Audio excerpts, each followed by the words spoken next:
Marami ba sa inyo ang nag-aakala na basta nakakalabas pa ng bahay para maglakad-lakad o mamili sa palengke ay matibay pa ang inyong pangangatawan? Lalo na kapag ang resulta ng inyong medical check-up ay walang nakikitang matataas na numero o high arrows, mas lalo ninyong iniisip na ang sakit sa puso, heart attack, stroke at pamumuo ng dugo, blood clot ay malalayong mangyari sa inyo. Kukuwentuhan ko kayo ng isang totoong kaso. Sa aming komunidad, ang 65 anyos na si Ginoong Lino ay kilalang may napakalakas na pangangatawan. Tuwing madaling araw, nasa parke siya. Kasama ang kanyang mga kaibigan, masayang nagkukuwentuhan habang naglalakad at nag-e-ehersisyo. Malakas ang kanyang boses at mamula-mula ang kanyang mukha. Pero walang sino man ang nag-aakalang isang araw hindi nagtagal pagkatapos ng tanghalian, napansin ng kanyang pamilya na hindi maigalaw ni Ginoong Lino ang kalahati ng kanyang katawan, tumabingi ang kanyang bibig at hindi na maintindihan ang kanyang pagsasalita. Dali-dali siyang isinugod sa ospital. Ang resulta ng diagnosis ay parang kulog sa gitna ng maaliwalas na langit. Isang malubhang brain infarction o stroke. Hindi maunawaan ng lahat kung paanong ang isang taong maayos pa nung umaga ay bigla na lang natumba. Sa totoo lang, maraming biglaang pangyayari sa mundo ang hindi naman talaga biglaan.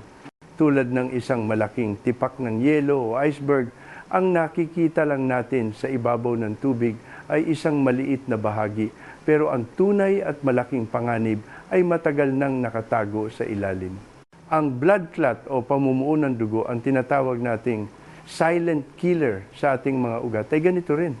Hindi ka nito lantaran sasabihan na, nandito na ako sa pamamagitan ng pag-iingay. Sa halip susubukan nito ang limitasyon ng iyong kalusugan sa pamamagitan ng mga senyales na napakaliit at madalas nating ipagkamali bilang normal na bahagi ng pagtanda. Siguradong hindi ninyo maiisip na ang aktibidad na pinakapamilyar kayo araw-araw ang paglalakad, ang siya palang makakatuklas sa silent killer na ito ng pinakamaaga. Ang inyong mga binti ay ang pinakamalasakit na alarm o sensor para sa blood clot. Kapag kayo ay naglalakad, ang inyong postura, ang pakiramdam ng inyong mga binti at ang reaksyon ng inyong katawan pagkatapos maglakad ay parang isang napakatumpak na scanner na nag-uulat ng totoong kondisyon ng inyong mga ugat sa bawat sandali. Sa video na ito ngayong araw, tuturuan ko kayong basahin ang 4 na senyales ng blood clot na madaling lumabas habang naglalakad. Ang 4 na senyales na ito ay walang kinalaman sa pagiging pagod-puyat o pagtanda. Kapag lumabas ang mga ito, nangangahulugan itong posibleng barado na talaga ang inyong mga ugat. Ito ang pinakamalinaw at pinaka-urgent na babala mula sa loob ng inyong katawan na nagsasabing, barado na dito, iligtas niyo ako. Kung kayo ay may ugaling maglakad-lakad, pakiusap na panoorin ninyo ang video na to hanggang dulo. Dahil ang mga tila maliliit na problemang ito ay maaaring ang huling rehearsal bago dumating ang isang malubhang sakit. Huwag na nating gamitin ang linyang ganito talaga kapag tumatanda para lokohin ang ating sarili. Hindi natin dapat ipagsawalang bahala ang paghingi ng saklolo ng ating katawan kahit minsan. Bago tayo dumako sa ating paksa, kung nagmamalasakit kayo sa kalusugan ninyo at ng inyong pamilya, pakipindot muna ang subscribe button sa ibaba at i-on ang notification bell. Sa ganitong paraan, hindi ninyo mapalalagpas ang mas marami pang praktikal na kaalamang pangkalusugan sa hinaharap. Dito sa Gintong Lakas Wellness, tinatalakay lang natin ang mga katotohanang pangkalusugan na madalas ay hindi tapat na sinasabi ng mainstream media. Kung nagustuhan ninyo ang aming ibinabahagi, pakilagay ang numerong 1 sa comment section.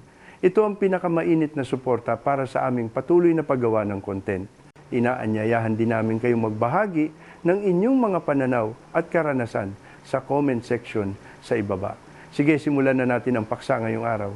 Ang 4 na senyales ng blood clot na posibleng lumabas habang naglalakad.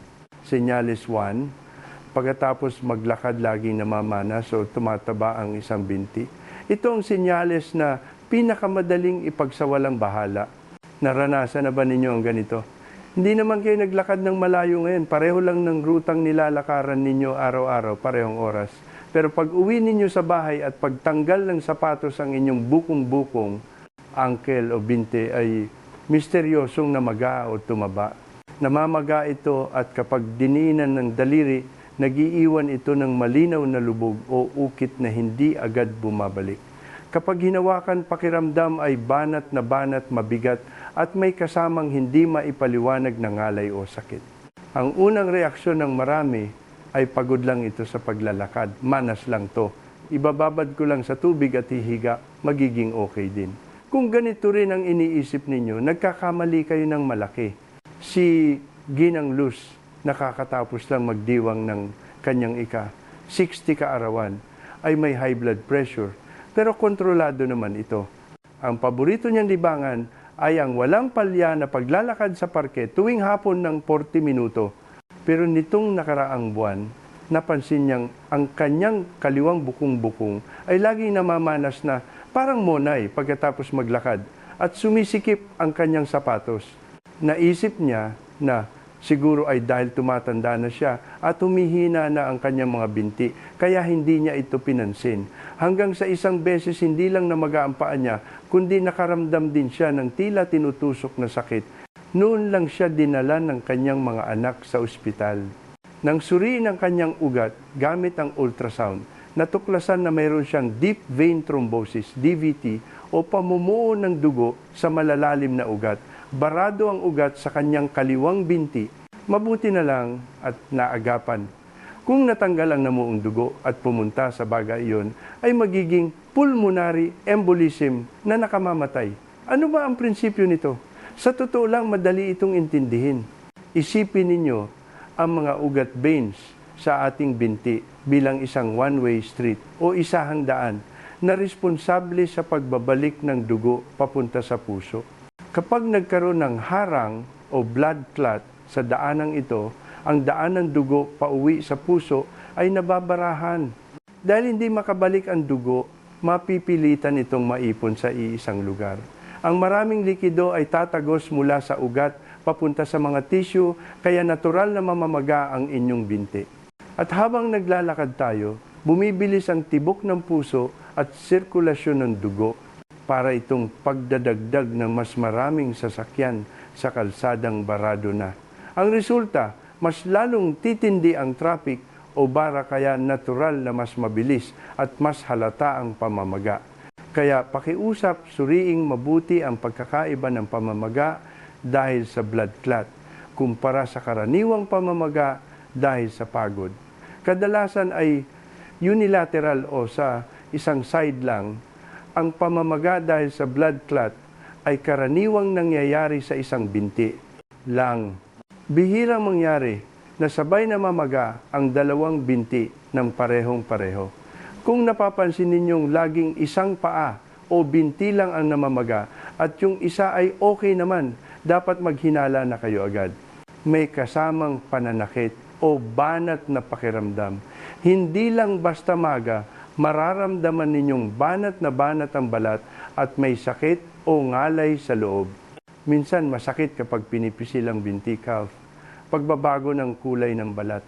Ang balat ng namamagang binti ay maaring maging mapusyaw na pula o ube dark purple. Ang temperatura ng balat ay maaari ring mas mainit kumpara sa kabilang binti. Hindi gaanong nawawala kahit magpahinga. Ang manas dahil sa pagod ay karaniwang nawawala kinabukasan kapag itinaas ang paa at ipinahinga. Pero ang pamamaga dahil sa blood clot ay maaaring hindi tuluyang mawala kahit kinaumagahan. Kung paulit-ulit ninyong nararanasan ang alinman sa mga ito pagkatapos maglakad, alisin na ang inyong pagwawalang bahala. Huwag nang aliwin ang sarili na napagod lang o may problema sa bato. Malaki ang posibilidad na ang mga ugat sa inyong binti ay humihingi na ng saklolo.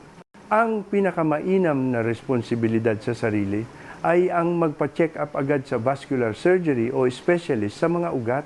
Senyales 2. Ang paglalakad ay parang binuhusan ng tingga o semento ang paa. Ilang hakbang pa lang ay kailangan ng magpahinga. Ang senyales na to ay napaka mapanlinlang. Maraming tao ang nag-aakalang humihina lang ang kanilang resistensya. Si Ginoong Larry, 65 anyos, ay dating masipag sa trabaho bago magretiro at laging malakas ang katawan. Ang paglalakad ang pinakagusto niyang oras sa maghapon. Pakiramdam niya ay hindi kumpleto ang araw kapag hindi siya nakakalakad ng 5 o 6,000 hakbang. Pero nung nakaraang 6 na buwan, napansin niyang tila tinatamad na siya. Mula sa pinto ng bahay hanggang sa garden ng kanilang subdivision, ilang daang metro lang ang layo, pakiramdam niya ay nagsisimula ng bumigat at mangalay ang kanyang mga binti. Parang nawawalan ng lakas, parang binuhusan ng tingga ang kanyang mga paa. Bawat hakbang ay hirap na hirap. Kailangan niyang huminto at magpahinga ng 1 o 2 minuto bago makapagpatuloy. Sa umpisa, inakala niyang tumatanda lang siya at humihina ang stamina.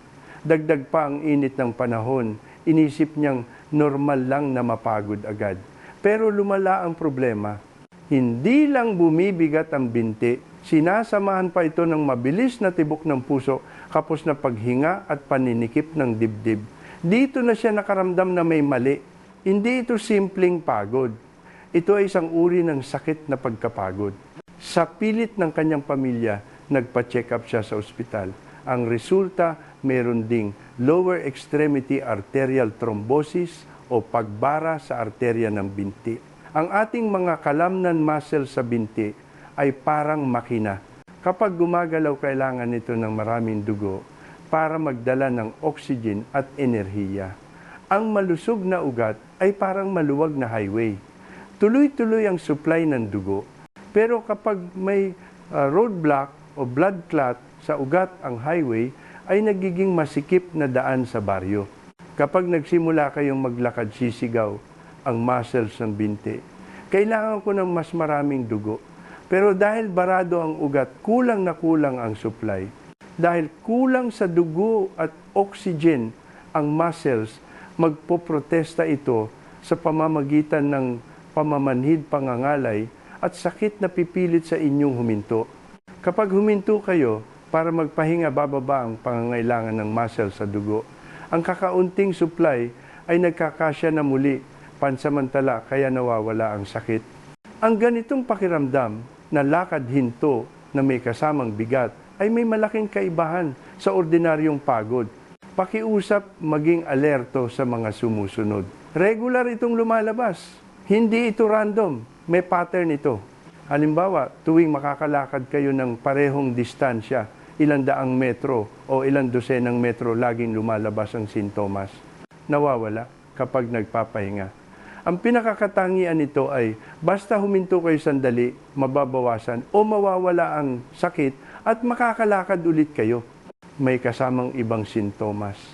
Kung malala na bukod sa binti, maaari ring makaranas ng paninikip ng dibdib, kaba at panghihina ng buong katawan. Specific na lugar. Ang bigat at ngalay ay karaniwang nasa binti calf area.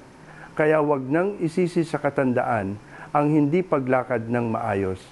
Malamang ay ito na ang seryosong babala ng inyong circulatory system. Ito ay typical na senyales ng arterial thrombosis. Lalo na sa mga may high blood pressure, diabetes, sakit sa puso, o matagal nang naninigarilyo. Kapag naramdaman ito, huwag magsayang ng oras. Pumunta agad sa ospital. Huwag nang hintaying tuluyang mabarahan ang ugat bago magsisi. Senyales 3. Bigla ang paninikip ng dibdib, paghahabol ng hininga at pagpapawis ng malamig habang naglalakad. Ito ang pinakamapanganib at pinakamamatay sa lahat ng senyales. Kung maranasan ninyo ito, habang naglalakad, kailangan ninyong humingi ng tulong agad-agad. Maraming tao kapag narinig ang paninikip ng dibdib at hirap sa paghinga, ang unang iniisip ay atake sa puso o kaya ay mahina na ang baga dahil sa katandaan. Pero minsan, ang katotohanan ay mas nakakatakot pa kaysa rito. Ang salarin ay posibleng wala sa puso, kundi nasa inyong baga. Hindi ito sakit sa puso. Maaaring ito ay ang nakamamatay na pulmonary embolism PE. Ang pulmonary embolism ay tinatawag na numero unong mamamatay tao sa mga sakit na dulot ng blood clot dahil mabilis itong umatake, mataas ang death rate at magaling itong magtago. Ang pinagmulan nito ay madalas wala sa baga kundi na sa mga ugat sa inyong binti, deep vein thrombosis. Kapag ang blood clot sa binti ay hindi matatag at natanggal, parang bala itong dadaloy sa inyong highway ng dugo, dadaan sa puso at sa huli ay babara sa arterya papunta sa baga. Ang baga ang organ na responsable sa pagpapalit ng hangin sa ating katawan. Kapag nabarahan ito, biglang mawawalan ng oxygen ang katawan na magdudulot ng mga fatal na reaksyon. Tandaan ninyo ang mga tipikal na senyales ng pulmonary embolism. Habang naglalakad, hirap sa paghinga na hindi tugma sa ginawang aktibidad. Ilang hakbang pa lang sa patag na daan o paakyat ng kaunti, nakakaramdam na agad ng matinding paninikip. Ng dibdib parang may dumadagan at hindi makapasok ang hangin. Mabilis ang paghinga. Hindi maipaliwanag na takot at pagpapawis ng malamig. Kasabay ng paninikip ng dibdib, bibilis ang tibok ng puso at makakaramdam ng matinding takot, feeling of impending doom na parang mamamatay na. Lalabas ang maraming malamig na pawis. Maaaring may pagkahilo at pagsusuka. Dahil kulang sa oxygen ang utak, maaaring mahilo, manlabo ang paningin, mawalan ng balanse o masuka, pangingitim ng labi at kuko. Ito ay senyales ng kakulangan ng oxygen sa katawan, cyanosis. Sino mga dapat mag-ingat? Ang mga taong laging nakaupo ng matagal, halimbawa nagmamadyong, nagmamaneho, ng malayo, matagal na nakahiga sa kama, kakatapos lang ng operasyon, lalo na sa buto o galing sa mahabang biyahe sa eroplano o bus. Sila ang high risk sa pulmonary embolism dahil sa hindi pagkilos ng matagal na iipon ng dugo sa binti at namumuo. Kaya kung habang naglalakad o umaakyat ng hagdan, ay paulit-ulit itong nangyayari, huwag nang sabihing pagod lang. Ito na ang red alert ng inyong katawan. Itigil agad ang ginagawa, humingi ng tulong sa kasama at tumawag sa emergency hotline o magpadala sa ospital. Oras ang kalaban dito. Bawat sandali ay mahalaga. Senyales 4. Nanlalamig ang paa habang naglalakad. Ang senyales na ito ay nakakalito rin. Madalas itong mapagkamalan bilang lamigin o pasmado. Marami kapag naramdamang malamig ang paa, iniisip na rayuma o kulang lang sa medyas. Kaya nagbababad sila ng paa, naglalagay ng salon pass o nagsusuot ng makapal na medyas. Ginagawa na ang lahat. Pero alam nyo ba, kung hindi naman manipis ang suot nyo at hindi naman maginaw ang panahon, pero sa tuwing lalabas kayo para maglakad, ay nagiging kasing lamig ng yelo ang inyong paa. Nananakit, namamanhid o namumutla. Maaring hindi ito simpleng lamig o pasma. Posibleng ang mga ugat, artery sa inyong binti ay barado na. Tingnan natin ang kaso ni Ginoong Tonyo, 70 anyos. Mahilig siya sa health at naniniwalang movement is life. Araw-araw, umaga at gabi naglalakad siya para lumakas ang katawan at gumanda ang sirkulasyon. Pero kamakailan may napansin siyang kakaiba. Kapag naglalakad, nagiging parang yelo ang kanyang paa. Minsan, ang lamig ay tumatagos kahit 2 patong na ang medyas niya, diretso hanggang buto. Akala niya ay rayuma lang, kaya kung ano-anong liniment at ointment ang ipinahid niya, pero walang epekto. Makalipas ang ilang araw, hindi lang malamig ang paa niya, nagsimula na ring mamanhid at mamutla. Pagkatapos, maglakad ng ilang hakbang, parang hindi na niya maramdaman ang sariling paa. Doon na siya natakot. Nagpahatid siya sa anak sa ospital. Ang resulta ng arterial ultrasound ay nagpatigil sa hininga ni Ginoong Tonyo ang arterya sa kanyang kanang bukong-bukong ay may higit sa 75% na pagbara o stenosis. Nasa critical na kondisyon na ito ng pagbuo ng blood clot. Ang arterial thrombosis bara sa arterya ay kabaligtaran ng sintomas ng venous thrombosis bara sa vein na binanggit natin kanina. Ganito ninyo intindihin. Ang artery ay ang heating pipe na nagdadala ng mainit na dugo na may oxygen mula sa puso papunta sa paa. Ang vein naman ay ang drainage pipe na nagbabalik ng nagamit na dugo pabalik sa puso. Kaya kapag vein ang barado, hindi makaalis ang tubig, resulta ay pamamaga. Kapag artery ang barado, walang dumadating na heating, resulta ay panlalamig, pamamanhid at pamumutla. Kapag nagsimula kayong maglakad, kailangan ng muscles ng paa ng dobling heating o dugo para gumana. Pero dahil masikip o barado ang pipe artery, hindi makarating ang init. Kaya habang naglalakad, lalong lumalamig at namamanhid ang paa. Pakiusap i-check agad kung nararanasan ninyo ang mga ito. Patuloy na panlalamig ng paa. Kahit balot na balot kayo, mainit ang kamay at katawan, pero ang paa ay laging yelo ang lamig. Lalong lumalamig habang naglalakad. Sa halip na uminit, habang gumagalaw, bumababa ang temperatura ng paa. Kapag huminto at nagpahinga, doon lang medyo umiinit. Malaki ang diferensya ng temperatura ng dalawang paa. Ang isang paa ay normal ang init, pero ang isa ay halatang malamig. Pagbabago ng kulay at pakiramdam. Ang malamig na paa o daliri ay mas maputla, may mga pasapasa o manhid na parang may suot na makapal na medyas kahit wala naman. Paglalagas ng balahibo sa binti at pagnipis ng balat, ang matagal na kakulangan sa dugo ay nagiging dahilan ng pagkawala ng balahibo sa binti at ang balat ay nagiging manipis at makintab. Kung meron kayong ganitong sitwasyon, huwag nang patagalin. Huwag isiping sapat na ang pagbababad ng paa sa mainit na tubig. Pampaginahawa lang iyon pero hindi gamot. Ang tunay na solusyon ay pumunta sa ospital at magpa-lower extremity arterial ultrasound para makita kung ang inyong heating pipe ay malapit ng tuluyang mabara. Ang problema sa ugat ay hindi nabubuo sa isang araw. Pero kung maaga itong matutuklasan at maaagapan, maiiwasan ang pagputol ng paa, amputation o mas malalang kahihinatnan. Huwag nang hintaying tuluyang mawalan ng pakiramdam ang paa at hindi na makalakad bago magsisi. Mga kaibigan, matapos mapakinggan ang 4 na senyales na ito, kinabahan ba kayo bigla? Marami ang nag-aakala na kapag tumanda, normal lang na medyo mahina ang binti, medyo manas, medyo mabigat, medyo maginaw o medyo hinihingal. Ngayon, dapat ninyong maunawaan na sa likod ng mga inaakala nating normal, maaaring may nakatagong nakamamatay na krisis.